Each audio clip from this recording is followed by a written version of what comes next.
ಎಲ್ಲರಿಗೂ ನಮಸ್ಕಾರ. Learn with Chetan YouTube ಚಾನಲ್ಗೆ ನಿಮ್ಮೆಲ್ಲರಿಗೂ ಆಧಾರದ ಸುಸ್ವಾಗತ. ಇಂದಿನ ದಿನ ನಾವು 8ನೇ ತರಗತಿಯ ವಿಜ್ಞಾನ ವಿಷಯದ ಮೊದಲನೇ ಪಾಠವಾಗಿರ್ತಕ್ಕಂತಹ ಬೆಳೆಗಳ ಉತ್ಪಾದನೆ ಮತ್ತು ನಿರ್ವಹಣೆ ಎಂಬ ಅಧ್ಯಾಯದ ಪಾಠ ಆಧಾರಿತ ಮೌಲ್ಯಾಂಕನ ಘಟಕ ಪರೀಕ್ಷೆಯನ್ನು ಇಂದಿನ ದಿನ ನೋಡ್ತಾ ಹೋಗೋಣ. ಸೊ ಬನ್ನಿ ವಿಡಿಯೋವನ್ನು ಸ್ಟಾರ್ಟ್ ಮಾಡೋಣ. ಅದಕ್ಕಿಂತ ಮುಂಚೆ ಇನ್ನೂ ಯಾರು ನಮ್ಮ ಚಾನಲನ್ನು ಸಬ್ಸ್ಕ್ರೈಬ್ ಮಾಡ್ಕೊಂಡಿಲ್ವೋ ದಯವಿಟ್ಟು ಸಬ್ಸ್ಕ್ರೈಬ್ ಮಾಡ್ಕೊಳ್ಳಿ ಅಂತ ಹೇಳ್ತಾ ಬನ್ನಿ ವಿಡಿಯೋವನ್ನು ಸ್ಟಾರ್ಟ್ ಮಾಡೋಣ. ಮೊದಲನೇ ನೀಡಿರುವ ಆಯ್ಕೆಗಳಿಂದ ಈ ಕೆಳಗಿನ ಅಪೂರ್ಣ ಹೇಳಿಕೆಗಳಿಗೆ ಸರಿಯಾದ ಉತ್ತರವನ್ನು ಆರಿಸಿ ಉತ್ತರಗಳನ್ನು ಅನುಕ್ರಮದ ಅಕ್ಷರದೊಂದಿಗೆ ಬರೆಯಿರಿ ಅಂತ ಕೇಳ್ತಾನೆ. ಸೊ ಮೊದಲನೇ ಪ್ರಶ್ನೆ ನೋಡಿ, ಕೃಷಿ ಪದ್ಧತಿಯಲ್ಲಿ ಅನುಸರಿಸುವ ಮೊದಲ ಹಂತವೆಂದರೆ ಅಂತ ಕೇಳ್ತಾನೆ. ಆಪ್ಷನ್ ಎ ಬಿತ್ತನೆ, ಆಪ್ಷನ್ ಬಿ ಮಣ್ಣನ್ನು ಹದಗೊಳಿಸುವಿಕೆ, ಆಪ್ಷನ್ ಸಿ ಕೊಯ್ಲು, ಆಪ್ಷನ್ ಡಿ ಗೊಬ್ಬರವನ್ನು ಸೇರಿಸುವುದು. ಇದರಲ್ಲಿ ಆನ್ಸರು ಆಪ್ಷನ್ ಬಿ ಮಣ್ಣನ್ನು ಹದಗೊಳಿಸುವುದು ಮೊದಲ ಆಯ್ಕೆಯಾಗಿರ್ತದೆ ಅಥವಾ ಮೊದಲ ಹಂತವೂ ಆಗ್ತದೆ. ತದನಂತರ ಎರಡನೆಯ ಪ್ರಶ್ನೆ, ಕಾಂಪೋಸ್ಟ್ ಗೊಬ್ಬರಗಳಿಗೆ ಸಂಬಂಧಿಸಿದ ಈ ಕೆಳಗಿನ ಹೇಳಿಕೆಗಳಲ್ಲಿ ತಪ್ಪಾದ ಹೇಳಿಕೆಯನ್ನು ಗುರುತಿಸಿ ಅಂತ ಕೇಳಿರ್ತಾನೆ.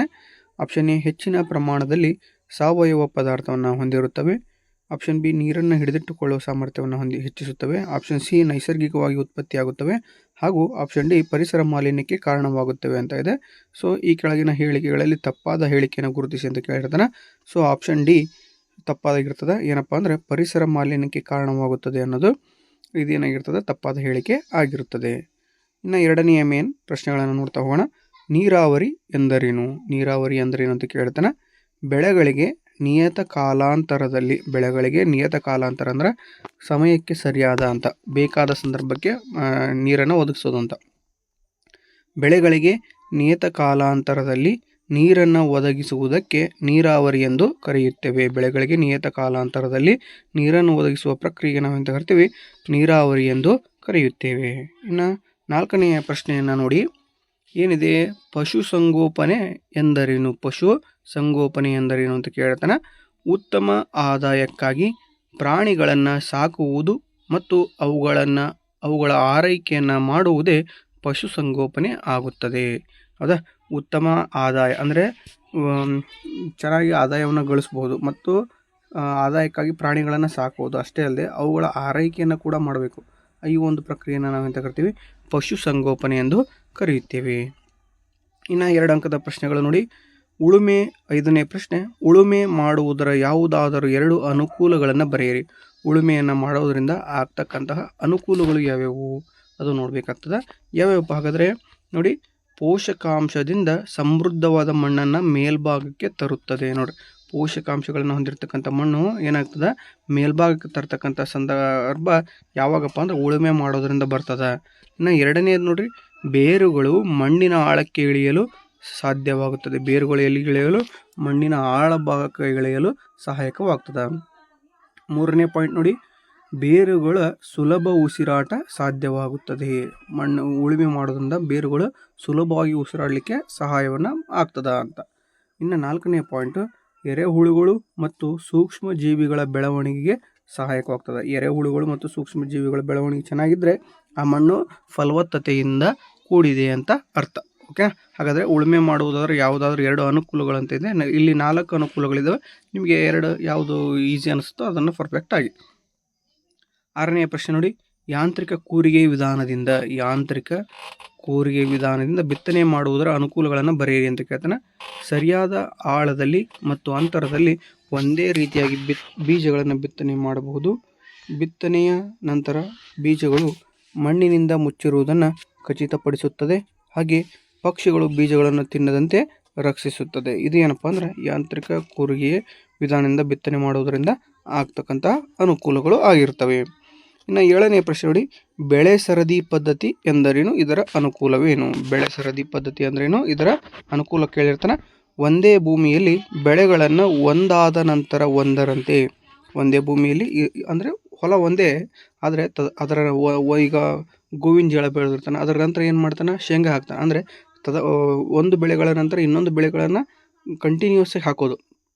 ಹೌದಾ? ಒಂದೇ ಭೂಮಿಯಲ್ಲಿ ಬೆಳೆಗಳನ್ನು ಒಂದಾದ ನಂತರ ಒಂದರಂತೆ ಬೆಳೆಯುವ ವಿಧಾನವೇ ಬೆಳೆ ಸರದಿ ವಿಧಾನ ಅಂತ ಕರಿತೀವಿ. ಈ ಪದ್ಧತಿಯು ಮಣ್ಣಿಗೆ ಎಲ್ಲ ಪೋಷಕಾಂಶಗಳನ್ನು ಮರುಭರ್ತಿ ಮಾಡಲು ಸಹಾಯಕವಾಗ್ತದೆ. ಅಂದರೆ ಹೆಚ್ಚು ಮಣ್ಣಿನ ಫಲವತ್ತತೆಯನ್ನು ಹೊಂದಲು ಈ ಪದ್ಧತಿ ಏನಾಗ್ತದೆ? ಸಹಾಯವಾಗ್ತದೆ ಅಂತ ನಾವು ಹೇಳ್ಬೋದು. ಇನ್ನು 3 ಅಂಕದ ಪ್ರಶ್ನೆಗಳು. ಖಾರಿಫ್ ಬೆಳೆಗಳು ಮತ್ತು ರಬಿ ಬೆಳೆಗಳ ನಡುವಿನ ವ್ಯತ್ಯಾಸಗಳನ್ನು ಬರೆಯಿರಿ ಅಂತ ಕೇಳ್ತಾನೆ. ಖಾರಿಫ್ ಬೆಳೆಗಳನ್ನು ಮಳೆಗಾಲದಲ್ಲಿ ಬಿತ್ತನೆ ಮಾಡುವ ಬೆಳೆಯಾಗಿದ್ದರೆ ರಬಿ ಬೆಳೆಗಳು ಚಳಿಗಾಲದ ಬೆಳೆಗಳು ಆಗಿರ್ತವೆ. ಇನ್ನು ಖಾರಿಫ್ ಬೆಳೆಗಳು ಜೂನ್ ತಿಂಗಳಿನಿಂದ ಸೆಪ್ಟೆಂಬರ್ವರೆಗೆ ಬೆಳೆದ್ರೆ, ಇನ್ನು ರಬಿ ಬೆಳೆಗಳನ್ನು ಅಕ್ಟೋಬರಿಂದ ಮಾರ್ಚ್ಗಳವರೆಗೆ ಬೆಳಿತೇವೆ ನಾವು. ಇನ್ನು ಬಿ ಪ್ರಶ್ನೆ ನೋಡಿ, ಅದರಲ್ಲೇ ಈ ಕೆಳಗಿನ ಬೆಳೆಗಳನ್ನು ಖಾರಿಫ್ ಮತ್ತು ರಬಿ ಬೆಳೆಗಳಾಗಿ ವರ್ಗೀಕರಿಸಿ ಅಂತ ಕೇಳಿರ್ತಾನೆ. ಸೊ ಯಾವುದಪ್ಪ? ಭತ್ತ, ಗೋಧಿ, ಜೋಳ, ಬಟಾಣಿ. ಇದರಲ್ಲಿ ಖಾರಿಫ್ ಬೆಳೆಗಳು ಯಾವಪ್ಪ ಅಂದ್ರೆ ಭತ್ತ ಮತ್ತು ಜೋಳ ಆಗಿರ್ತವೆ. ಹಾಗೆ ರಬಿ ಬೆಳೆಗಳು ಗೋಧಿ ಮತ್ತು ಬಟಾಣಿ ಆಗಿರುತ್ತವೆ. 9ನೇ ಪ್ರಶ್ನೆ, ಅದರಲ್ಲಿ ಎ ಪ್ರಶ್ನೆ, ಈ ಕೆಳಗಿನ ಕೃಷಿ ಉಪಕರಣಗಳ ಬಳಕೆಯ ಪ್ರಾಮುಖ್ಯತೆಯನ್ನು ಬರೆಯಿರಿ. 1ನೇದು ಎಡೆಕುಂಟೆ, 2ನೇದು ಕಲ್ಟಿವೇಟರ್. ಎಡೆಕುಂಟೆಯ ಯೂಸಸ್ಸನ್ನು ನೋಡ್ತಾ ಹೋಗೋಣ.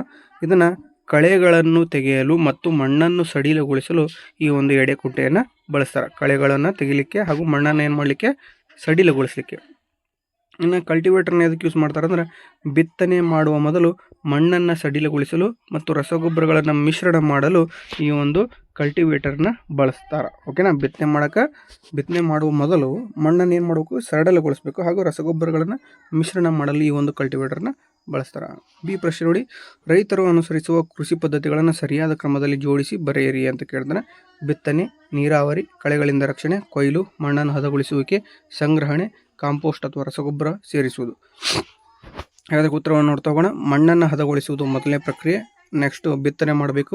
ತದನಂತರ ಕಾಂಪೋಸ್ಟ್ ಅಥವಾ ರಸಗೊಬ್ಬರಗಳನ್ನು ಸೇರಿಸೋದು. ಅದರ ನಂತರ ನೀರಾವರಿ ಹಾಕಬೇಕು, ನೀರಾವರಿ ನಡೆಸಬೇಕು. ಇನ್ನು ಆ ಬೆಳೆದಿರ್ತಕ್ಕಂಥ ಬೆಳೆಗಳಿಗೆ ಕಳೆಗಳಿಂದ ರಕ್ಷಣೆಯನ್ನು ಒದಗಿಸಬೇಕು. ಆಮೇಲೆ ಕೊಯ್ಲು ಬರ್ತದೆ. ಅದರ ನಂತರ ಸಂಗ್ರಹಣೆ ಬರ್ತದೆ.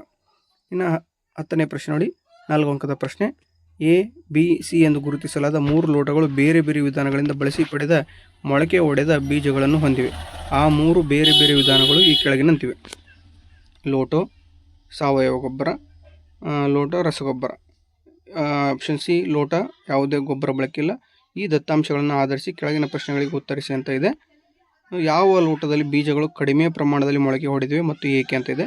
ಸಿ ಲೋಟದಲ್ಲಿ ಬೀಜಗಳು ಕಡಿಮೆ ಪ್ರಮಾಣದಲ್ಲಿ ಮೊಳಕೆ ಹೊಡೆದಿವೆ ಏಕೆಂದರೆ ಯಾವುದೇ ಗೊಬ್ಬರ ಬಳಕೆ ಇಲ್ಲದೆ ಇರುವುದರಿಂದ ಬೀಜಗಳಿಗೆ ಪೋಷಕಾಂಶ ದೊರಕಿರುವುದಿಲ್ಲ. ಇನ್ನು 2ನೇ ಪ್ರಶ್ನೆ, 2ನೇ ಉತ್ತರ ನೋಡಿ, ಯಾವ ಲೋಟದಲ್ಲಿ ಬೀಜಗಳು ಅಧಿಕ ಮೊಳಕೆಯಾಗಿರುವುದನ್ನು ವೀಕ್ಷಿಸುತ್ತೀರಿ ಮತ್ತು ಏಕೆ ಅಂತ ಕೇಳಿರ್ತಾನೆ.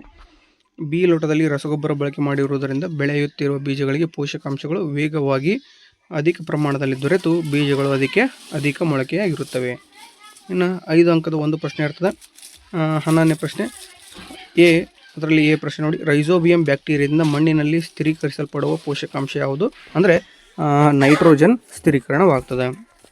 ಅದರಲ್ಲಿ ಬಿ ಪ್ರಶ್ನೆ, ರಾಸಾಯನಿಕ ಗೊಬ್ಬರಗಳನ್ನು ವಿವೇಚನೆಯಿಂದ ಬಳಸಬೇಕು, ಈ ಹೇಳಿಕೆಯನ್ನು ಸಮರ್ಥಿಸಿ ಅಂತ ಕೇಳಿದಾನೆ. ರಸಗೊಬ್ಬರಗಳ ಅಧಿಕ ಬಳಕೆಯಿಂದಾಗಿ ಮಣ್ಣಿನ ಫಲವತ್ತತೆ ಕಡಿಮೆ ಆಗುತ್ತದೆ ಹಾಗೂ ರಸಗೊಬ್ಬರಗಳು ಜಲಮಾಲಿನ್ಯವನ್ನು ಉಂಟು ಮಾಡುತ್ತವೆ. ಆದ್ದರಿಂದ ರಾಸಾಯನಿಕ ಗೊಬ್ಬರಗಳನ್ನು ವಿವೇಚನೆಯಿಂದ ಬಳಸಬೇಕು. ಇನ್ನು ಸಿ ಪ್ರಶ್ನೆ, ಒಬ್ಬ ರೈತ ತನ್ನ ಜಮೀನಿನಲ್ಲಿ ಹಣ್ಣುಗಳನ್ನು ಬೆಳೆಸುವಾಗ ನೀರಿನ ಕೊರತೆಯನ್ನು ಎದುರಿಸುತ್ತಿರುತ್ತಾನೆ ಎಂದು ಊಹಿಸಿಕೊಳ್ಳಿ. ಈ ಸಮಸ್ಯೆಯನ್ನು ನಿವಾರಿಸಲು ರೈತನಿಗೆ ಸೂಕ್ತ ಪರಿಹಾರಗಳನ್ನು ಸೂಚಿಸಿ ಅಂತ ಕೇಳಿದ್ದಾನೆ.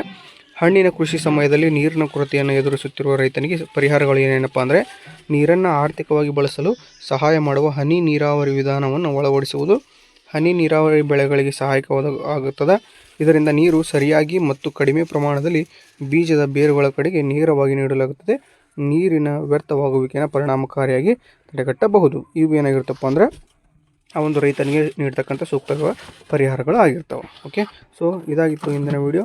ಬೆಳೆಯ ಉತ್ಪಾದನೆ ಮತ್ತು ನಿರ್ವಹಣೆ ಎಂಬ ಪಾಠ ಆಧಾರಿತ ಮೌಲ್ಯಾಂಕನ ಘಟಕ ಪರೀಕ್ಷೆಯನ್ನು ಇಂದಿನ ವಿಡಿಯೋದಲ್ಲಿ ಉತ್ತರಗಳೊಂದಿಗೆ ಪ್ರಶ್ನೆ ಪತ್ರಿಕೆಯನ್ನು ನೋಡಿದ್ವಿ ನಾವು. ಸೊ ಈ ವಿಡಿಯೋ ನಿಮಗೆ ಇಷ್ಟ ಆಗಿದ್ದರೆ ದಯವಿಟ್ಟು ಲೈಕ್ ಮಾಡಿ, ಶೇರ್ ಮಾಡಿ, ಕಮೆಂಟ್ ಮಾಡಿ, ಹಾಗೆ ಸಬ್ಸ್ಕ್ರೈಬ್ ಮಾಡ್ಕೊಳ್ಳೋದನ್ನು ದಯವಿಟ್ಟು ಮರಿಬೇಡಿ ಅಂತ ಹೇಳ್ತಾ ವಿಡಿಯೋನ ಮುಕ್ತಾಯಗೊಳಿಸ್ತಾ ಇದ್ದೀವಿ. Thank you so much.